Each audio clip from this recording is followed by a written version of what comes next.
Recording 59. You will hear a phone conversation between an estate agent and a woman wishing to rent accommodation. First, you have some time to look at questions 1 to 10.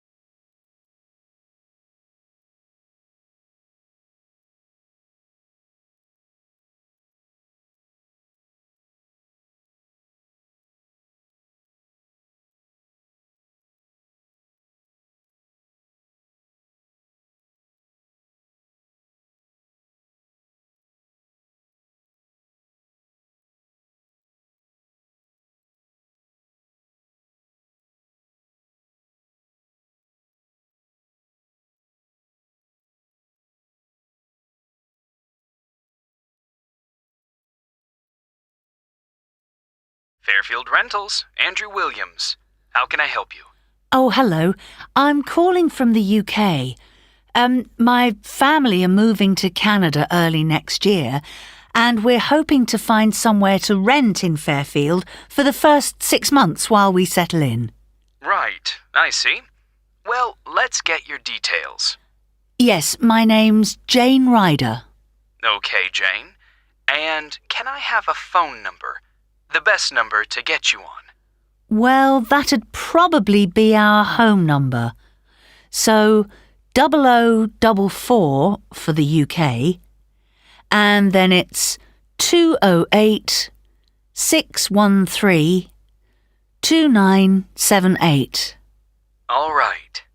And an email address, please, so we can send you out all the information and forms. I think it's best if I give you my husband's email. He's sitting in front of a computer all day, so he can print stuff off and get it back to you sooner than I could. It's richard@visiontech.co.uk. I'll just spell the company name for you. That's VISIONTECH.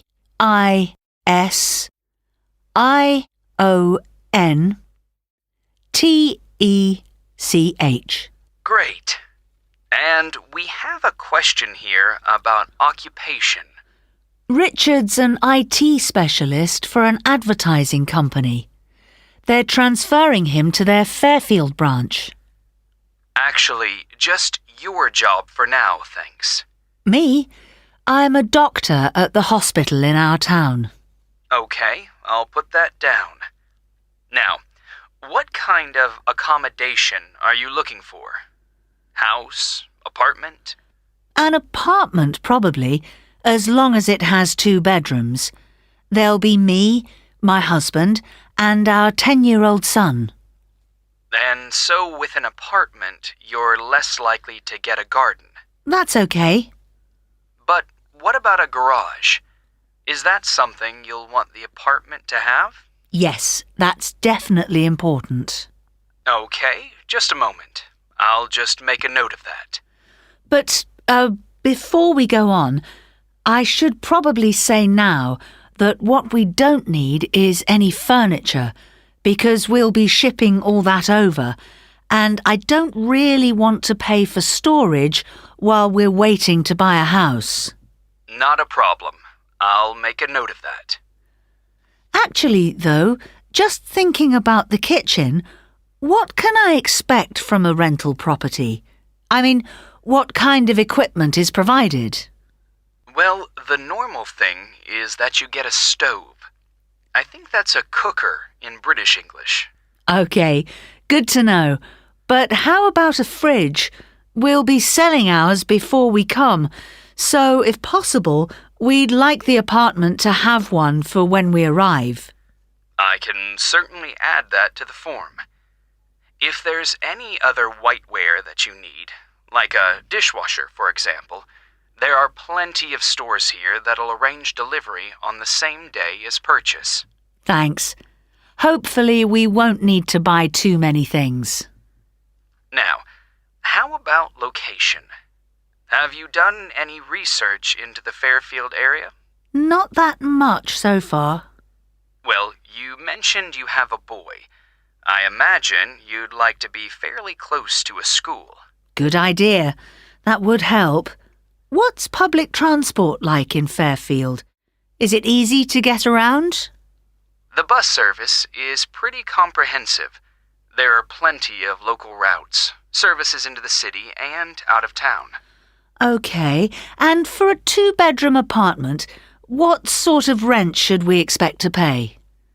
Well, looking at the properties we have at the moment, prices start from around $730 per month and, depending on the area, can go up to $1,200. That's too much.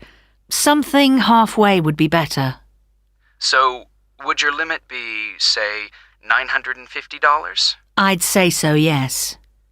Can I ask if you smoke or if you have any pets? No to both questions. But I do have one more request, please. Yes? Well, I've also been offered a job at Victoria General Hospital, and I suspect I'll be working nights occasionally. So what I really need from any apartment is for it to be quiet, so I can catch up on sleep if necessary during the day. Congratulations on the job offer. I'll add your request to the form. Well, what I'll do is compile a list of suitable properties for you and send them via email. Can I just ask, how did you hear about us? Obviously not from our commercials if you're living in the UK. Actually, it was a friend of ours. He spent a few months in Fairfield a couple of years ago, and he pointed us in the direction of your website. Well, it's good to be recommended. So, what I'll do is... That is the end of section 1. You now have half a minute to check your answers.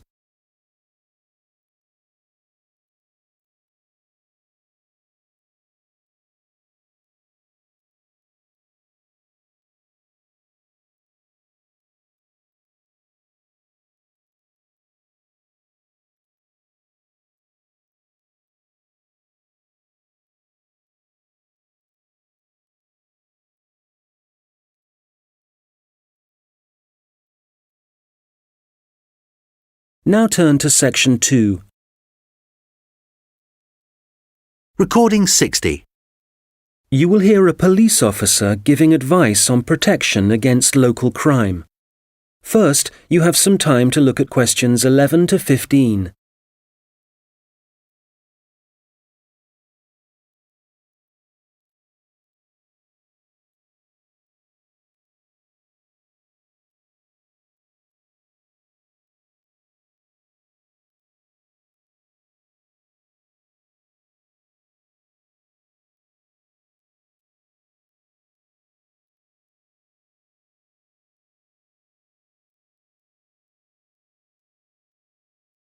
Well, good afternoon. I'm Constable James MacDonald, and as you may know, I'm the community police officer for the local area. That means that, as part of my job, I try to get out in the community as much as possible, talk to the people that live in this neighbourhood, people like yourselves, and make sure there's an effective level of communication between the public and the police, hence the reason for this meeting. There have been several burglaries in the area in the last few weeks, and I'd like to talk about ways you can keep your home and property safe. So I'd suggest that a good way to start is by talking to your neighbours and exchanging contact details with them. This will allow you to get in touch immediately if there's anything suspicious happening next door. Then make sure you have a good discussion about the best course of action to take in case of emergency. Make sure everyone is clear about what to do and who to call. If you plan ahead, this will prevent uncertainty and even panic should anything happen later. Another thing that I would advise you to do is always leave your radio playing, even when you go out. And if you keep your curtains closed, burglars are less likely to try and break in because they can't be sure whether someone's home or not. Now, none of us want to be in the situation where we can't get into our own home, but do take time to think where the best and safest place is to leave your spare keys. Putting them under the doormat or anywhere near the front door is just asking for trouble. You'd be surprised how many people actually do this, and it makes life really easy for burglars. All these things will help keep your community safe and will cost you nothing. However, if you are going to spend some money, what I'd recommend more than anything else is that you invest in some well-made window locks for your house. This will give you peace of mind. Before you hear the rest of the conversation, you will have some time to look at the questions 16 to 20.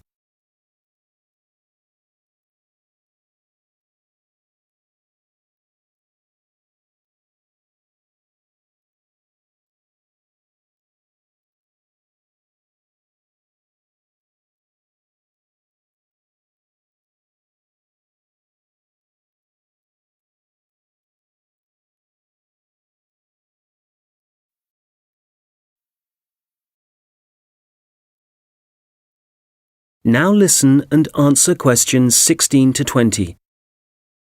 OK, moving on. Unfortunately, there's been an increase in the number of minor crimes and antisocial behaviour in the general area, and I want to talk about some specific prevention measures that are being proposed. First of all, the skate park. As you probably know, it's well used by younger people in our community, but unfortunately we're getting more and more reports of broken glass, making it especially dangerous for younger children. One possible solution here is to get rid of some of the trees and bushes around the park, making it more visible to passers-by and vehicles. If the vandals know they're being watched, this might act as a deterrent. As you will have heard, a couple of local primary schools have also been vandalised recently, despite the presence of security guards. The schools don't have the funds for video surveillance, so we need people in the neighbourhood to call their nearest police station and report any suspicious activity immediately. Please don't hesitate to do this. I expect most of you are familiar with the problems facing Abbotsford Street. It seems that no amount of warning signs or speed cameras will slow speeding drivers down. I'm happy to say, however, that the council have agreed to begin work over the next few months to put in a new roundabout. What else? Oh yes, the newsagent and the gift shop on Victoria Street were both broken into last week, and although no money was taken, the properties have suffered some serious damage. Access was gained to these shops through the small alleyway at the back of the properties. It's dark, and as you can imagine, no one saw the thief or thieves in action. So we've been advising shop owners along there about what kind of video recording equipment they can have put in. We'll then be able to get evidence of any criminal activity on film. The supermarket car park is also on our list of problem areas. We've talked to the supermarket managers and council authorities, and we've advised them to get graffiti cleaned off immediately and get the smashed lights replaced. If you don't deal with this sort of thing at once, there's a strong possibility that the activity will increase and spread, and then it becomes... That is the end of section 2. You now have half a minute to check your answers.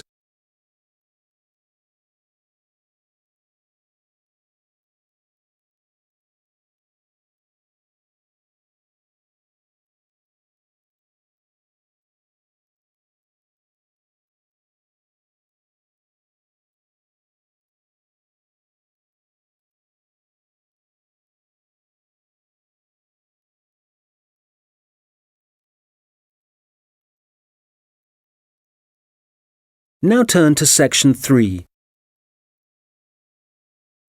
Recording 61. You will hear two students discussing their assignments. First, you have some time to look at questions 21 to 26.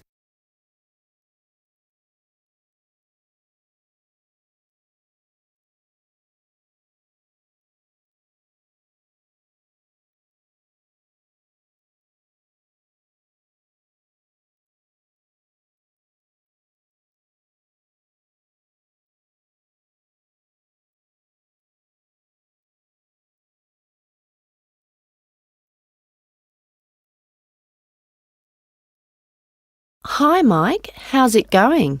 Actually, I was up last night with an assignment, so yeah, I'm tired, but I guess we'd better sort this presentation out. Well, we've done enough background reading, but I think we need to organise exactly what we're going to say about biofuels during the presentation, and the order. I thought we could start by asking our audience what car engines were first designed to run on, fossil fuels or biofuels. Nice idea. Yes, when most people think about cars and fuel, they think about all the carbon dioxide that's produced, but they don't realise that that wasn't always the case. You're probably right. The earliest car engines ran on fuel made from corn and peanut oil, didn't they? Yes. The manufacturers used the corn and peanut oil and turned them into a kind of very pure alcohol. You mean ethanol? Yes. In fact, most biofuels are still based on ethanol. Actually, I've got some notes here about the process of turning plant matter into ethanol, the chemical reactions and the fermentation stages. And it's interesting. The other students would appreciate it, but different biofuels use different processes. And if we give a general description, there's a risk we'll get it wrong, and then the tutor might mark us down. I'd rather we focus on the environmental issues. Fair enough. So, the main plants that are used for biofuel production now are sugarcane, corn, and canola. Of all of them, canola is probably the least harmful because machines that use it don't produce as much carbon monoxide. Sugarcane seems to be controversial. It doesn't require as much fertiliser as corn does to grow, but when they burn the sugarcane fields, that releases loads of greenhouse gases. Yes, but some critics have suggested that the production of corn ethanol uses up more fossil fuel energy than the biofuel energy it eventually produces. For that reason, I'd say it was more harmful to the environment. I see what you mean. You're probably right. It's interesting how everyone saw the biofuel industry as the answer to our energy problems, but in some ways, biofuels have created new problems. Well, in the USA, I wouldn't say that farmers are having problems. The biofuel industry, for them, has turned out to be really profitable. I think, though, that even in the USA, ethanol is still only used as an additive to gasoline or petrol. The problem is that it still has to be transported by trucks or rail because they haven't built any pipelines to move it. Once they do, it'll be cheaper and the industry might move forward. That'll have to happen one day. At least the government are in favour of biofuel development. Yes, but Brazil's probably in the lead as far as biofuels are concerned. They've got to the point where they don't need to import any oil now. Which is great. And the industry in Brazil employs a huge number of people. But is it sustainable? I mean, as the population grows and there are more vehicles on the roads and there's more machinery, surely they can't depend so much on sugarcane. At some point, there has to be a limit on how much land can be used for sugarcane production. Certainly, if you want to preserve natural habitats and native wildlife. I think that whatever problems Brazil's facing now, the same will be true for any country. You have to weigh up the pros and cons. Well, we probably won't see an increase in biofuel use. I mean, they won't replace fossil fuels until we can find ways to produce them cheaply and quickly, and with less cost to the environment. Making sure they require minimal energy to produce. Exactly. And in a way, that means they have to cost less than fossil fuels, certainly when you're filling up your car. Yes, and whatever other kind of engines use fossil fuels at the moment.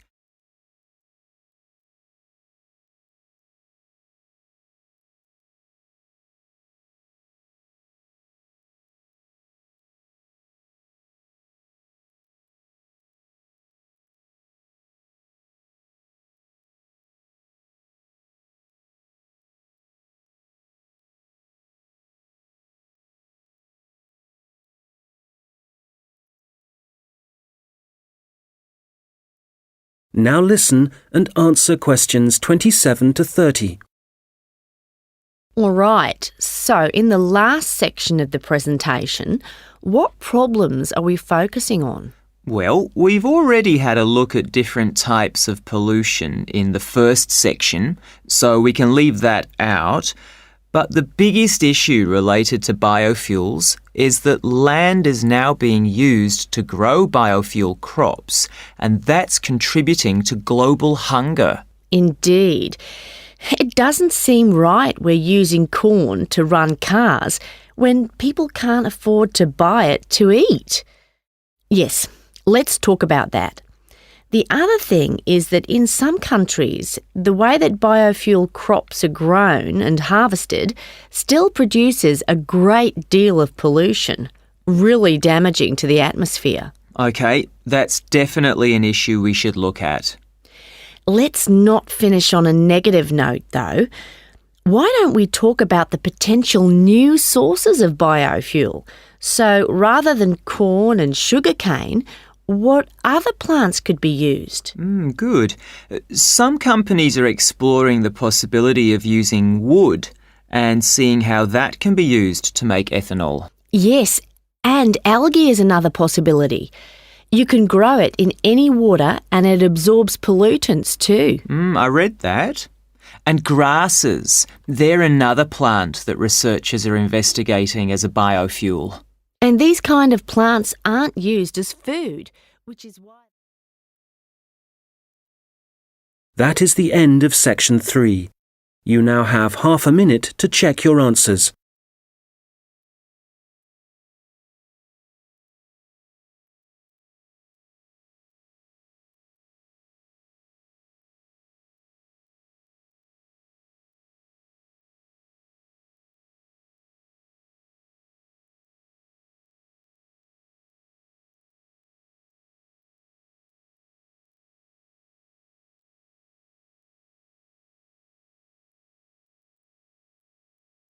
Now turn to section 4.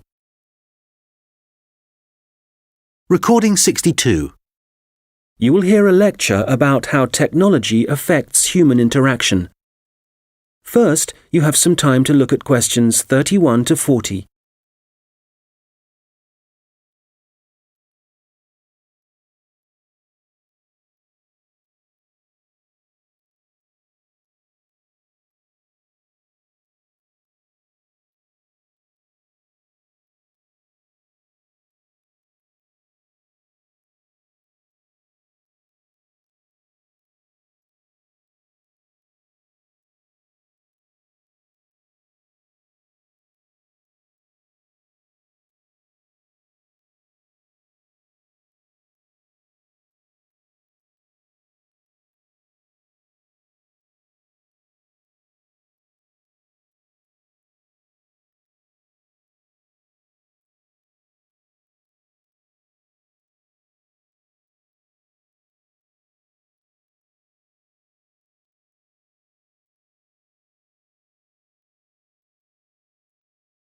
Good morning.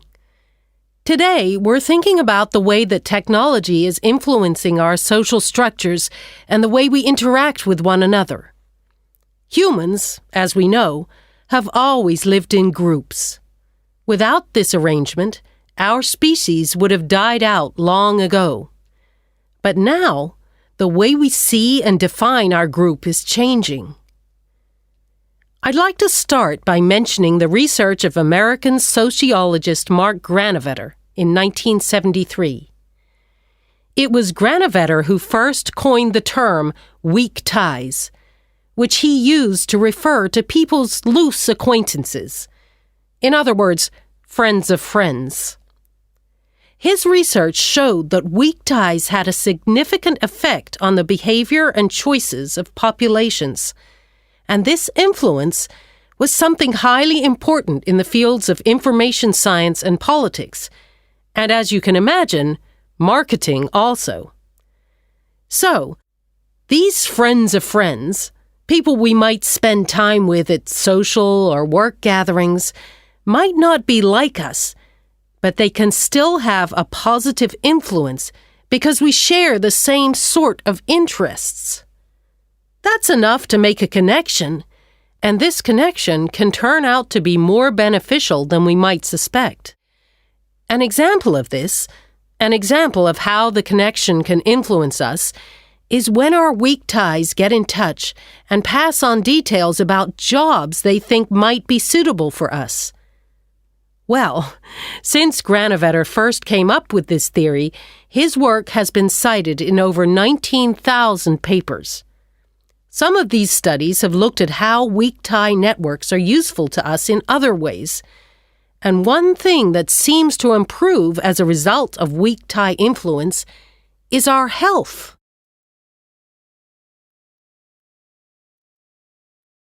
Today, our number of weak tie acquaintances has exploded due to the internet, to the phenomenon of online social networking. This is still a relatively new way of communication, something that has a huge amount of potential.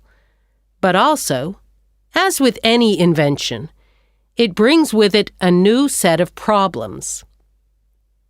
Let's start with the benefits. Without question, online social networking allows us to pass on the latest news, to be up to date with local and global events. And for many, this information comes from sources more trustworthy than local media. So this is one clear point in favor of online social networking. I know that it's also being used by students as a means of increasing their chances of success in the way that lecture notes can be shared and ideas discussed. I think, personally speaking, that we need some further research before we can definitively say whether it helps or not. There's also been a great increase in the number of networking sites devoted to sharing advice on health issues, but there are as yet no studies to prove the reliability of that advice. Now, what we do have clear evidence for is that people are developing friendships and professional networks in a way that wasn't possible before. The process is faster. I'm not talking about quality here, but simply that they exist. And it's debatable whether the number of online friends that you have increases your level of self-confidence. That's perhaps an area of research some of you might be interested in following up. Turning to the problems, there are any number of articles connecting online activity to falling levels of physical fitness. But it's too easy to blame the internet for our social problems. The poor grades of school children are also frequently linked to the time spent on social networking sites. But it would be naive to believe there are no other contributing factors. One real concern, however, is the increase in the amount of fraud, where, for example, people are using the personal data of others, which they've put online, for criminal purposes. This kind of activity seems likely to continue. And then, certainly for employers, online social networking sites have provided a great time-wasting opportunity, reducing productivity like never before, and I doubt they can put a stop to this habit, no matter what restrictions are in place. We'll come back to these issues in a minute, but I'd like to say something about the theories of Robin Dunbar, an anthropologist at Oxford University. Dunbar has found that the human brain has evolved in a way that means we can only give real attention to a particular number of people. 150, apparently. So, for example, if the number of friends on your online network is greater than that, according to Dunbar, this would imply the relationships are only superficial. Dunbar is not against online relationships, but he maintains that face-to-face interaction is essential for the initial creation of true friendship and connections. He's concerned that for young people, if their only experience of forming relationships is online, this doesn't allow them to form the ability or acquire the strategies for maintaining relationships. For example, in situations where negotiation or diplomacy is required, or where it's essential for